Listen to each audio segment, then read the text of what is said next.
على أشرف الأنبياء والمرسلين سيدنا ونبينا وحبيبنا وقدوتنا ومولانا محمد صلى الله عليه وسلم. Assalamu alaikum wa rahmatullahi ta'ala wa barakatuh. Respected brothers and sisters in Islam, first we thank Allah subhanahu wa ta'ala once again. Allah has granted us the tawfiq and the ability to have performed our Maghrib Salaah with Jama'ah. Alhamdulillah. We make dua Allah subhanahu wa ta'ala accept our Salah with Jama'ah. And we ask Allah subhanahu wa ta'ala to grant us sincerity and istiqamah. Ameen Rabbil Alameen. We also make special dua for our Hujjaj. Allah subhanahu wa ta'ala accept all the a'mal, all the rituals of pilgrimage, and ask Allah subhanahu wa ta'ala to make it easy for them and to grant them all the health and the strength. Ameen Rabbil Alameen. Inshallah, this evening we continue with another beautiful surah of the Quran, a very famous surah of the Quran, a surah that we often recite in the month of Ramadan, Mubarak month of Ramadan, and that is none other than Surah Al-Qadr. And the Mufassirun, they mention that why Allah subhanahu wa ta'ala, one of the reasons for the revelation of this beautiful surah is that one day Rasul sallallahu alayhi wa sallam was sitting with his companions, and Rasul sallallahu alayhi wa sallam narrated to them about a person of the Banu Israel who lived for 1,000 months. He didn't live for 1,000 months. Rather, this person, he never laid down his weapons for 1,000 months. Meaning he was fighting continuously in the path of Allah for 1,000 months, over 80 odd years.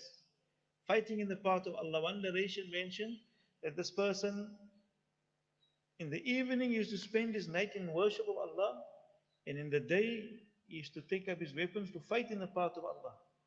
Imagine living a life like that, where your night is worship of Allah, the day is fighting in the path of Allah.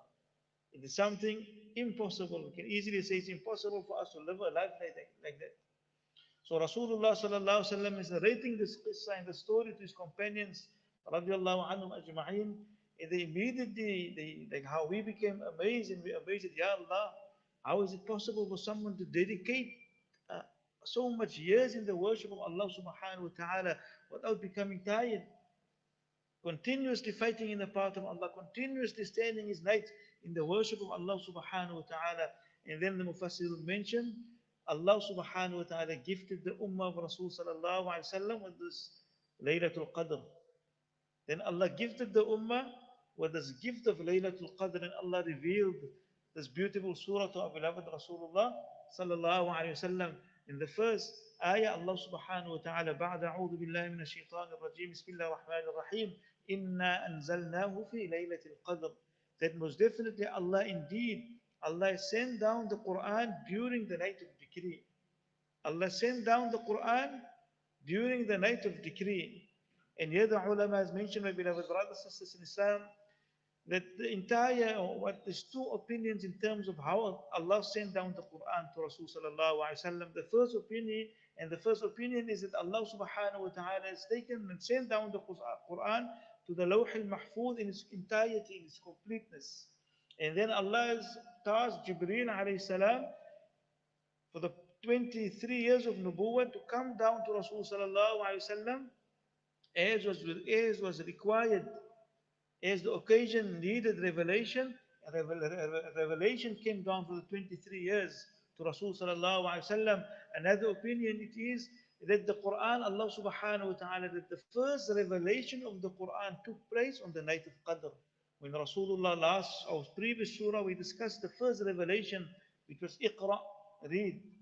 Now that revelation, that surah, the ulama mentioned, that 5 verses of that surah, the first revelation, Allah sent down the night of Qadr to Rasul sallallahu alaihi wasallam in the cave of Hira.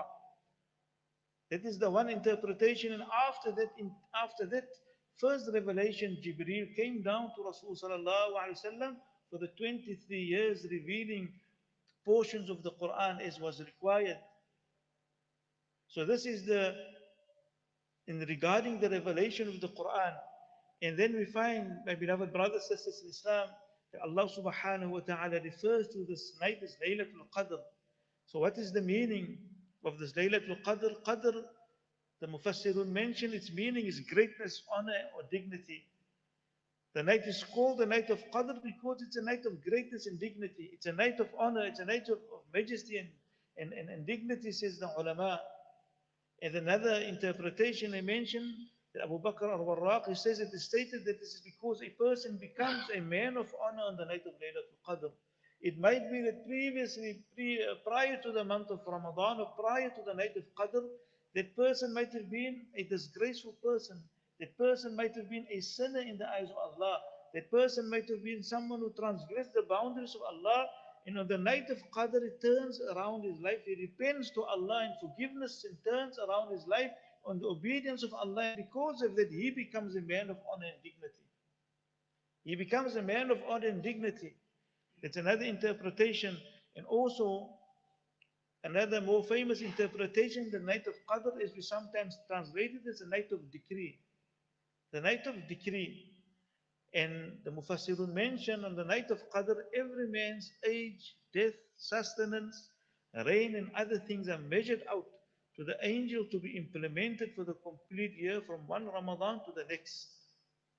If an individual is even this time to go for Hajj that year, it will be it will be prescribed for the person.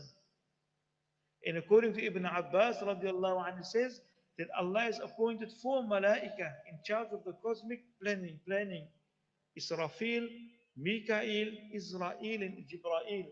These are the angels Allah has put in place. It is their responsibility to see that everything in this cosmic planet, everything in the heavens and the earth run in order.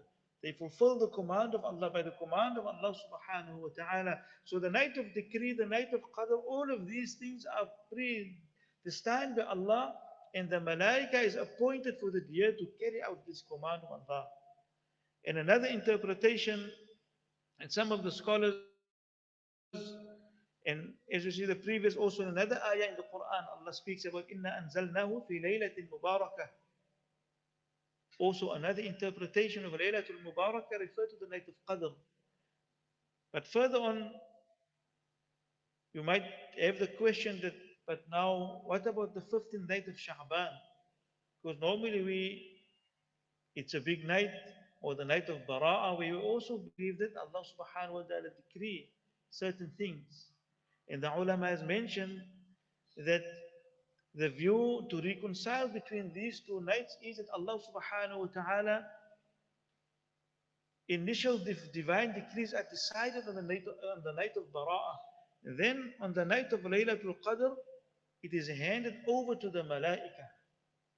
And this point is also established by the hadith of Rasul sallallahu alaihi wasallam, where Rasul sallallahu alaihi wasallam mentioned that Allah subhanahu wa ta'ala plans the decree of every person, and then Allah hands it over to the Malaika to fulfill that decree of the person, to see that it fall into place.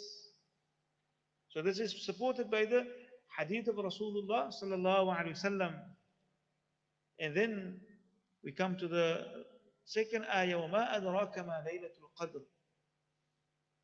That what will make you understand what the night of power is all about, what the night of Qadr and honor is all about. What will make you understand the greatness of this night?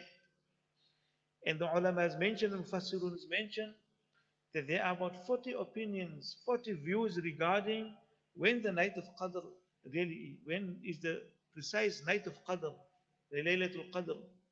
But the most authentic view by the ulama, as I mentioned it here, is the narration of Sayyidina Aisha radiallahu anha, when she narrated the hadith of Rasulullah sallallahu alaihi wasallam, said that seek the night of Qadr في العشر الأواخر من رمضان, in the last 10 nights of the month of Ramadan. So the night of Qadr, we must search in another narration mentioned the uneven nights in the month of Ramadan.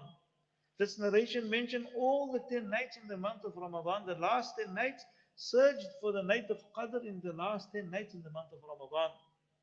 So that in that time, the last 10 days, the 10 nights, in it a person will acquire and will attain the night of Laylatul Qadr if he strives in the obedience of Allah subhanahu wa ta'ala. And then Allah subhanahu wa ta'ala again explains and gives us the reason why this night is so great. Laylatul Qadr khayrun min alfi shahr. That the night of decree is better than 1,000 months. Coming back to the story in the beginning about this mujahid, this person who fought in the path of Allah for 1,000 months. And standing in Qiyam for 1,000 nights, stand for 1,000 months. Ya Allah gives the Ummah of Rasulullah sallallahu alaihi wasallam, me and you, every year the opportunity that if we dedicate that night in the worship of Allah, the day in the worship of Allah, it is as if we spend 1,000 months in the worship of Allah. Now imagine if we've been searching for the night of Qadr for the past 20, 30 years of our lives. On the day of Qiyamah, that's why I say we're the Ummah with the shortest lifespan. But on the day of Qiyamah, we will have the most a'mal and good deeds on account. Why? Because of opportunities like this Allah has given to us, like the night of Laylatul Qadr, the days of Dhul Hijjah. All of these are times where Allah subhanahu wa ta'ala multiply our rewards. Ya Allah, multiply by 1,000 months. And so we ask Allah subhanahu wa ta'ala to give us a tawfiq and understanding to make us of those when we hear about these special nights of Allah subhanahu wa ta'ala, that it creates a desire in our hearts that when we Allah grant us the ability to experience the night of Qadr, we strive in the obedience of Allah. So we ask Allah to give us a tawfiq and understanding. Wa akhir da'wan alhamdulillahi rabbil alamin.